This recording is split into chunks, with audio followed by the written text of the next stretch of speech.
नमस्कार दोस्तों, आप सभी का एक बार फिर से स्वागत है हमारे चैनल दुर्गा भक्ति मार्ग में।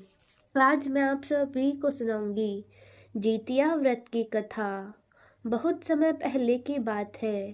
किसी गांव में एक ब्राह्मण और ब्राह्मणी रहा करते थे। ब्राह्मण और ब्राह्मणी के 5 बेटियां थीं। ब्राह्मण भिक्षा मांगकर अपने परिवार का पालन पोषण करता था। जब भी ब्राह्मण भिक्षा मांगने जाता तो उसे 1.25 सेर अनाज ही मिलता था। उससे ज़्यादा उसे कभी भी नहीं मिला और सारा अनाज लेकर वो अपने घर वापस आता तो उसकी बेटियां रोटियां बनाकर पेट भर खा लेती थी और आधी आधी रोटी ब्राह्मण और ब्राह्मणी के लिए छोड़ दिया करती थी। एक दिन ब्राह्मण ब्राह्मणी से बोला, आज मैं जो अनाज लाऊंगा उसमें से आधा अनाज बेटियों को दे देना, बाकी आधा रख देना। जब वह सो जाएंगी तब हम दोनों रोटी बनाकर पेट भर खाएंगे। ब्राह्मण की यह बात उसकी छोटी बेटी ने सुन ली और जाकर अपनी बड़ी बहनों को सारी बात बता दी। अगले दिन वह पांचों आधे अनाज का भोजन खाने के बाद वे चारों सोने चली गई। किसी ने बेलन तो किसी ने चकला, किसी ने तवा तो किसी ने आटे की छलनी और कोई परात लेकर सो गई। ब्राह्मणी जब रसोई में बचे हुए अनाज का खाना बनाने गई तो देखती है वहाँ खाना बनाने का कोई भी सामान नहीं है। वो बोली, आटा गूंदने की परात कहाँ है? तो बड़ी बेटी बोली, माँ मेरे पास है।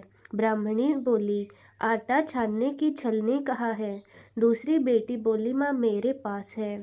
ब्राह्मणी फिर बोली, रोटी बनाने का चकला और बेलन कहाँ है? तो उसकी तीसरी और चौथी बेटियां बोली, माँ हमारे पास है। ब्राह्मणी बोली, अरे तवा किसके पास है? तो पांचवी बेटी बोली, माँ मेरे पास है। ऐसा कहकर वो पांचों बचे हुए अनाज की रोटी बनाकर पेट भर खाकर अपने माँ बाप को आधी आधी रोटी देकर सो गई। अगले दिन ब्राह्मण ने अपनी बेटियों से पूछा कि तुम किसके भाग्य का खाती हो? बड़ी 3 बेटियां बोली, पिताजी हम आपके भाग्य का खाते हैं। लेकिन छोटी दोनों बेटियां बोली, पिताजी हम तो अपने भाग्य का खाते हैं। यह सुनकर ब्राह्मण को बहुत दुख हुआ।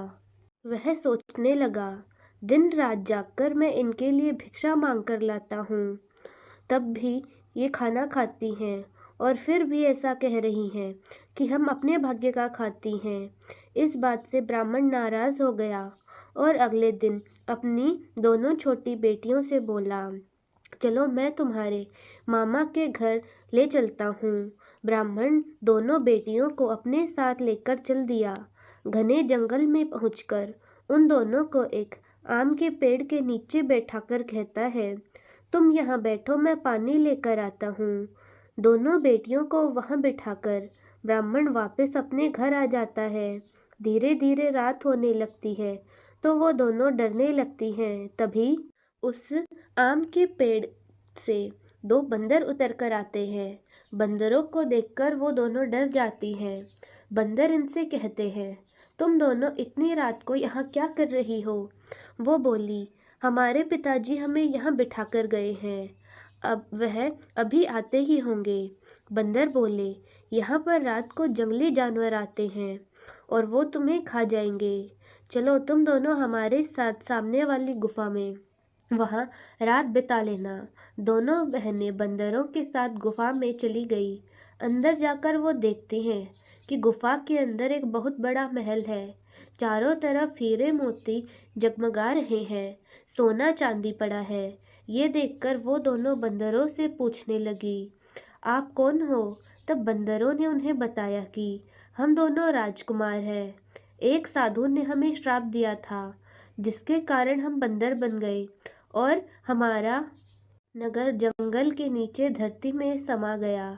लड़कियों ने पूछा, तुम्हारा यह श्राप कैसे छूटेगा? तब उन्होंने बताया कि साधु ने कहा था, अगर तुम दोनों किसी ऐसी कन्या से विवाह कर लो जो 12 बरस की उम्र से जितिया का व्रत करती हो तो तुम्हारा यह श्राप छूट जाएगा और तुम्हें वापस अपना राजकुमार का शरीर मिल जाएगा और अपना राज्य भी मिल जाएगा।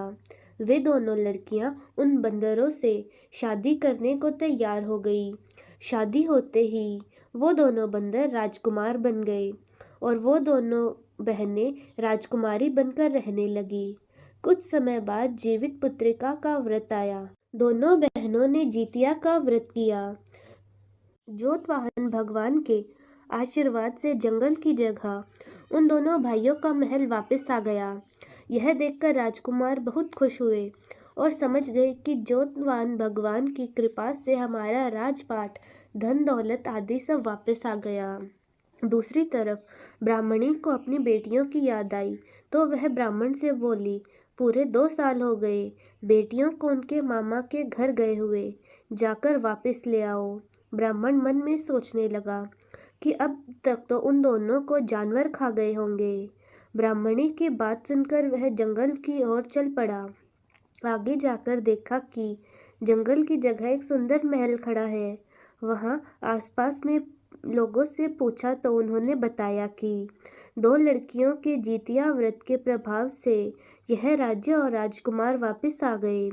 ब्राह्मण डरता हुआ महल पहुंचा। ब्राह्मण को देखते ही दोनों बेटियां दौड़ी दौड़ी उनके पास आई और पिता का खूब आदर सत्कार किया और जितिया व्रत के प्रभाव के बारे में अपने पिता को बताया। उसके बाद उसके पिता ने उन दोनों बहनों से हाथ जोड़कर माफ़ी मांगी और वो सब खुशी खुशी रहने लगे। तो दोस्तों, कैसी लगी आपको हमारी आज की यह कथा? कमेंट्स में ज़रूर बताएं। धन्यवाद।